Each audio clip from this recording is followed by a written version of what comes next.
आप अगर इस वीडियो को देख रहे हैं तो आप भोजपुरी के एक जागरूक लोग हैं और आप चाहते हैं भोजपुरी को आगे बढ़ाना, ना कि खेसारी लाल, पवन सिंह, निरहू, रितेश पांडे। देखिए, इन लोगों से भोजपुरी नहीं है मेरे भाई, आप समझो। ये लोग स्टिल आई से खेसारी लाल यादव गलत थे अपने समय पे। दोस्तों, इस वीडियो को पूरा देखने के बाद आप ये मत समझ लेना कि मैं खेसारी लाल यादव का चाटुकारिता कर रहा हूँ। मैं निष्पक्ष भाव से पहले भी वीडियो बनाया रहा था और ये भी वीडियो उसी भाव से बना रहा हूँ। अगर आपको बायस्ड यानी कि बिकाऊ मीडिया को देखना है तो आप पवन सिंह के भौजी को भी देख सकते हैं। कितने लोगों ने समझ गए नीचे कमेंट में उस बंदे का नाम बताइएगा। खैर, वो छोड़ते हैं, आते हैं वीडियो पे और आपको बताते हैं कि कैसे इस चीज़ का भी बहुत सारे लोगों ने फ़ायदा उठाया और उसके साथ भी सख्त से सख्त कार्रवाई होनी चाहिए। लेकिन आपने एक चीज़ नोटिस किया होगा कि जब भी भोजपुरी फिल्म इंडस्ट्री में कोई भी विवाद होता है तो उसमें एक दो ऐसे चेहरे हैं जो आते हैं और मतलब पूरा ज्ञान की बौछार कर देते हैं, खूब ज्ञान देते हैं और बताते हैं कि नहीं नहीं ये गलत हुआ है। और सेम वही चीज़ इस बार भी हुआ। दोस्तों, आपने दो नाम देखा होगा, वैसे तो बहुत झींगा पोठिया थे, लेकिन मेन मुद्दा इस दो ही पे आगे टिकता है। और भोजपुरी के जनता और जितने लोग भी भोजपुरी को प्यार करने वाले हैं वो लोग चाहते हैं कि नहीं, इस चीज़ का भी हिसाब होना चाहिए। खेसारी लाल यादव ने गलती की, उन्होंने माफ़ी मांग लिया, लेकिन इन लोगों का क्या, इन लोगों के साथ क्या करनी चाहिए जनता को। दोस्तों, मैं आपको बता दें, एक नाम है संतोष रेणु यादव, दूसरा नाम है मनोज पांडे। ये दो लोग सोशल मीडिया पे लाइव आते हैं, खेसारी लाल यादव के बारे में बहुत ज़्यादा बुरा भला कहते हैं। संतोष रेणु का मैंने पूरा लाइव वीडियो देखा। दोस्तों, उसमें उन्होंने क्या कुछ नहीं कहा।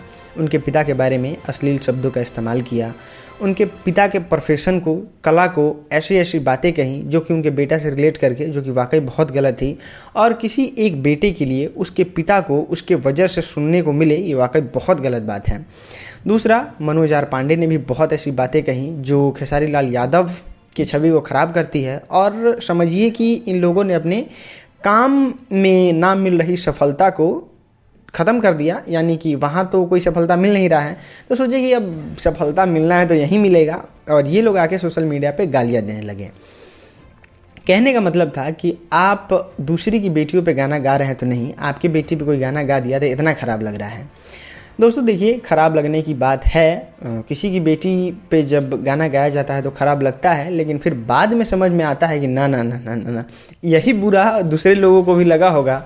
और इसलिए खेसारी लाल यादव की टीम द्वारा माफ़ी मांगा गया और उस गाने को, जो कि विवाद में था, ये चाची तोहर बाजी सपनवा में आवेली, वो भी डिलीट हो गया और पंकज सिंह का भी गाना डिलीट हो गया और मतलब मामला साफ हो गया। कुछ लोग तो ऐसे भी हैं जो आके ये बातें कह रहे हैं कि अगर मान लिए कि पंकज सिंह खेसारी लाल यादव को कहें कि आप हमारे खेसारी चाचा हैं और फिर ये गाना गा दें, तो क्या ये गाना सही होगा, गलत होगा, ये बताइए आप नीचे कमेंट में बताइए कि अगर खेसारी लाल यादव को पंकज सिंह चाचा कहें और फिर ये दलील दे कि इसलिए हम गाना गा दिए, तो क्या मतलब आप सपोर्टर भी हैं तो एक मिनट के लिए सोच के बताइए कि आखिर आप क्या जवाब दीजिएगा। खैर दोस्तों, मैं ये कहना चाहता हूँ कि जितने भी सोशल मीडिया पे लोग हैं, जो लोग गाली दिए हैं, उनके साथ उनके पे कार्रवाई करनी चाहिए।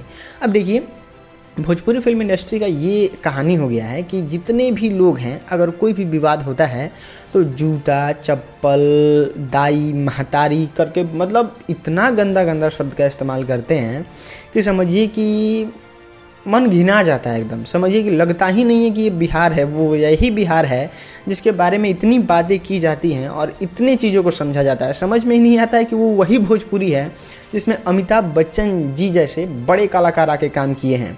सोचिए कि इस तरीके के लोगों को अगर देखेंगे, मतलब इस तरीके के लोगों को अगर मान लिया आके देखें, गाली गलौज एकदम कुत्ते बिल्ली की तरह लड़ता, तो क्या वो सुपरस्टार चाहेगा भोजपुरी में काम करना? तो इससे भोजपुरी का स्तर गिर रहा है कि उठ रहा है, आप खुद सोचिए। खैर, अगर इन लोगों पे कार्रवाई होती है और इन लोगों को भेज दिया जाता है, मतलब समझिए 2 महीना के लिए जेल, तो सब लोगों को समझ में आ जाएगा कि भोजपुरी में अगर बात करना है, भोजपुरी में अगर कोई मुद्दा है तो फैक्ट पे बातें हो। जैसे अगर खेसारी लाल यादव की बेटी पे गाना गाया गया तो बहुत सारे लोगों ने फैक्ट रखा ना भाई कि आपने भी तो गाना गाया है। तो आखिर खेसारी लाल यादव को क्या करना पड़ा? जाके माफ़ी मांगना पड़ा। सब लोगों ने जाके माफ़ी मांगा और पंकज सिंह को देखिए अलगे सुपरस्टार बना हुआ है, आ रहा है गाना उसका। अखिलेश कश्यप, विवेक सिंह जैसे लोगों द्वारा आके उनके गाना को प्रमोट किया जा रहा है। बताइए, हो सकता था कभी ऐसा कि वो बंदा सुपरस्टार इतना जल्दी बन जाए? मुझे खुशी है इस बात की कि वो बंदा सुपरस्टार बन गया, लेकिन विवाद में में गाली गलौज ये बहुत बुरी चीज़ है और इस चीज़ को लेके आपको भी सोचना चाहिए, क्योंकि आप अगर इस वीडियो को देख रहे हैं तो आप भोजपुरी के एक जागरूक लोग हैं और आप चाहते हैं भोजपुरी को आगे बढ़ाना, ना कि खेसारी लाल, पवन सिंह, निरहुआ, रितेश पांडे। देखिए इन लोगों से भोजपुरी नहीं है मेरे भाई, आप समझो। ये लोग क्या हैं, पहले मनोज तिवारी थे, उसके बाद निरहुआ आए, अब उसके बाद कोई और आएगा, परसों कोई और आएगा। लेकिन भोजपुरी का तो अस्तित्व हम लोग का है, हम लोग हैं, हम लोग का आगे वाला जनरेशन आएगा वो तो भोजपुरी से जाना जाएगा ना भाई, वो तो बिहार से जाना जाएगा। उसके लिए हम लोग क्या कर रहे हैं भोजपुरी में? बॉलीवुड को देखिए, हॉलीवुड को देखिए, साउथ के फिल्म को देखिए, बाहुबली जैसी फिल्में को बना रहे हैं, तो उसमें तो विवाद नहीं है, उसमें तो एक दूसरे से लड़ाई झगड़ा मारपीट नहीं होता है।